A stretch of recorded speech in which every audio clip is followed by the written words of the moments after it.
ঢাকা শহরের মতো এত আওয়াজের শহর পৃথিবীতে আর কোথাও নেই। শব্দ দূষণ, বায়ু দূষণে আমরা ১ নম্বর। বাংলাদেশের বাস বা ট্রাকের ৬৮% ড্রাইভার কানে শোনেন না। এখন আপনি সফল, আপনি ব্যর্থ, এটা বলার চাইতে আমরা যদি এটাকে জাতিগত প্রাধিকার মনে করতাম এবং সমষ্টিক কাজ মনে করি, তাহলে আমার মনে হয় সফলতাটা খুব দূরে থাকবে না। আগামী মাস থেকে আমরা হর্ন বন্ধের ক্যাম্পেইন শুরু করব। সেখানে ছাত্র ছাত্রীদের পাশে চাই। রাজধানীর আগারগাঁওয়ে পরিবেশ অধিদপ্তরে আয়োজিত এক অনুষ্ঠানে শব্দ দূষণ নিয়ে কথা বলার সময় এমন মন্তব্য করেন পরিবেশ উপদেষ্টা সৈয়দা রেজওয়ানা হক। শব্দ দূষণ এক ধরনের মারাত্মক পরিবেশ দূষণ। সঠিক অনুধাবনের অভাবে দিন দিন এ দূষণের মাত্রা বেড়েই চলছে। অনেক পরিবেশবাদী বাংলাদেশের শব্দ দূষণকে শব্দ সন্ত্রাস নামে অভিহিত করেছেন। বর্তমানে ঢাকা শহরের শব্দ দূষণ যে পর্যায়ে অবস্থান করছে তা খুবই আশঙ্কাজনক। আমরা সচেতনতা অবলম্বন করলে এটি নিয়ন্ত্রণ করা সম্ভব হবে।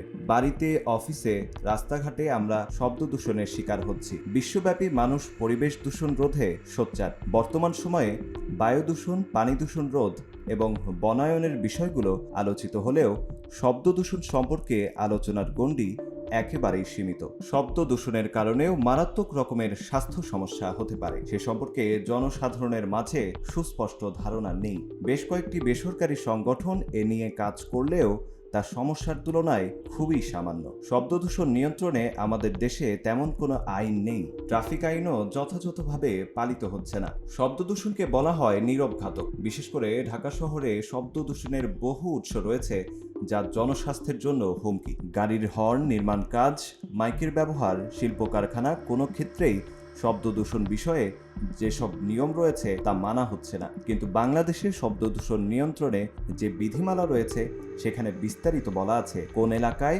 দিনের কোন সময়ে কোন ধরনের শব্দমাত্রা কেমন হবে তা না মেনে চললে সাজার বিধানও রয়েছে। বিধিমালা অনুযায়ী আবাসিক এলাকায় রাত ৯টা থেকে ভোর ৬টা পর্যন্ত শব্দের মাত্রা ৪৫ ডেসিবেল এবং দিনের অন্য সময়ে ৫৫ ডেসিবেল অতিক্রম করতে পারবে না। বাণিজ্যিক এলাকায় তা যথাক্রমে ৬০ ও ৭০ ডেসিবেল। আবাসিক এলাকার শেষ সীমানা থেকে ৫০০ মিটারের মধ্যে নির্মাণ কাজের জন্য ইট বা পাথর ভাঙার মেশিন ব্যবহার করা যাবে না। কিন্তু ঢাকা শহরে আবাসিক এলাকার শেষ সীমানা বলতে কিছুই নেই। অন্তত বড় শহরগুলোয় মধ্যরাত, এমনকি সারা রাত নির্মাণ কাজ চলমান থাকে। কারো ঘুমের ব্যাঘাত ঘটছে কিনা, শিশুদের পড়াশোনার ক্ষতি, অসুস্থ ও বয়স্ক ব্যক্তিদের কষ্ট, কোনো কিছুই অসময়ে নির্মাণ কাজ থামাতে পারে না। আবদ্ধ কোনো স্থানে শব্দ করলে শব্দ যাতে বাইরে যেতে না পারে তা নিশ্চিত করতে হবে। যদিও ভবনে নতুন কাজ, ড্রিল মেশিন ও অফিসের ডেকোরেশনে নিয়মিতই ভঙ্গ হচ্ছে এই নিয়ম। হাসপাতাল, শিক্ষা প্রতিষ্ঠান, অফিস, আদালতের আশেপাশে ১০০ মিটার পর্যন্ত নীরব এলাকা ঘোষণা করা হয়েছে। সেখানে রাতে ৪০ ও দিনে ৫০ ডেসিবেল শব্দমাত্রা নির্ধারণ করে দেয়া আছে। অথচ ঢাকা শহরে ভবন নির্মাণের ক্ষেত্রে প্রায়ই দেখা যায় দিন নেই রাত নেই, পাইলিংয়ের কাজ, ইট ভাঙার যন্ত্র, সিমেন্ট মিক্সারের যথেষ্ট ব্যবহার হচ্ছে। সময় সম্পর্কে কোনো বালাই নেই।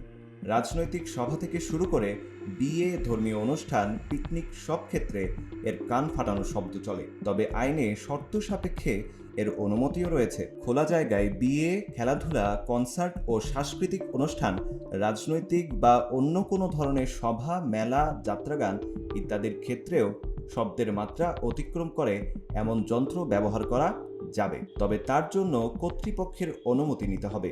৫ ঘন্টার বেশি সময় এ শব্দ করা যাবে না এবং রাত ১০টার মধ্যে এসব অনুষ্ঠান অবশ্যই শেষ করে ফেলতে হবে। যদিও বেশিরভাগ ক্ষেত্রেই তা করা হয় না। পিকনিকের ক্ষেত্রেও কর্তৃপক্ষের নির্ধারিত স্থানে মাইক ও স্পিকার ব্যবহার করা যাবে, তবে সকাল ৯টা থেকে বিকাল ৫টা পর্যন্ত। এছাড়া ফেরার পথে এগুলো বাজানো যাবে না। পিকনিক আয়োজন করতে হবে আবাসিক এলাকা থেকে অন্তত ১ কিলোমিটার দূরে।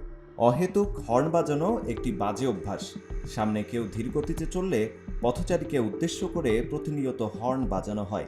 যদিও বিধিমালায় বলা আছে কোনো ধরনের মোটরযানে শব্দের মান অতিক্রমকারী হর্ন ব্যবহার করা যাবে না। নীরব এলাকায় হর্ন বাজানো নিষেধ, কিন্তু গাড়ির হর্নে রীতিমতো ঢাকায় বধিরতার হার বেড়ে গেছে। কয়েক বছর আগে পরিবেশ অধিদপ্তরের এক জরিপে দেখা যায় দেশের বিভাগীয় শহরগুলোয় শব্দের মাত্রা ১৩০ ডেসিবেল ছাড়িয়ে গেছে, যা স্বাভাবিক মাত্রার চেয়ে ২.৫ থেকে ৩ গুণ বেশি। আর শব্দের মাত্রা এখন তার থেকে একটুও কমেছে কিনা সেটা বলার কোনো উপায় নেই। লম্বা সময় অতিরিক্ত শব্দের মধ্যে থাকার কারণে হাইপারটেনশন, আলসার, হৃদরোগ, মাথা ব্যথা, স্মরণশক্তি হ্রাস, স্নায়ুর সমস্যা ও মানসিক চাপ তৈরি হতে পারে। তবে সবচেয়ে বেশি ক্ষতিগ্রস্ত হয় কান। অতিরিক্ত শব্দের মধ্যে দীর্ঘদিন কাটালে শ্রবণশক্তি ধীরে ধীরে কমে যাওয়া, এমনকি বধির হয়ে যাওয়ার সম্ভাবনা রয়েছে। আর অতিরিক্ত শব্দের কারণে কানের নার্ভ ও রিসেপ্টর সেলগুলো নষ্ট হয়ে যায়, ফলে মানুষ শ্রবণ শক্তি হারাতে থাকে। কত ডেসিবেল শব্দে আপনি কতটুকু সময় কাটাচ্ছেন তার উপর বিষয়টি নির্ভর করে। 120 ডেসিবেল শব্দ সঙ্গে সঙ্গে কান নষ্ট করে দিতে পারে। প্রতিদিন 2 ঘন্টা করে 85 ডেসিবেল শব্দ যদি কোনো ব্যক্তির কানে প্রবেশ করে, তাহলে ধীরে ধীরে শ্রবণ শক্তি নষ্ট হবে। মানুষ সাধারণত 30 থেকে 40 ডেসিবেল শব্দে কথা বলে। 70 ডেসিবেল পর্যন্ত মানুষের কান গ্রহণ করতে পারে। 80 এর উপরে গেলেই ক্ষতি শুরু হয়। Desk report, public post, Dhaka.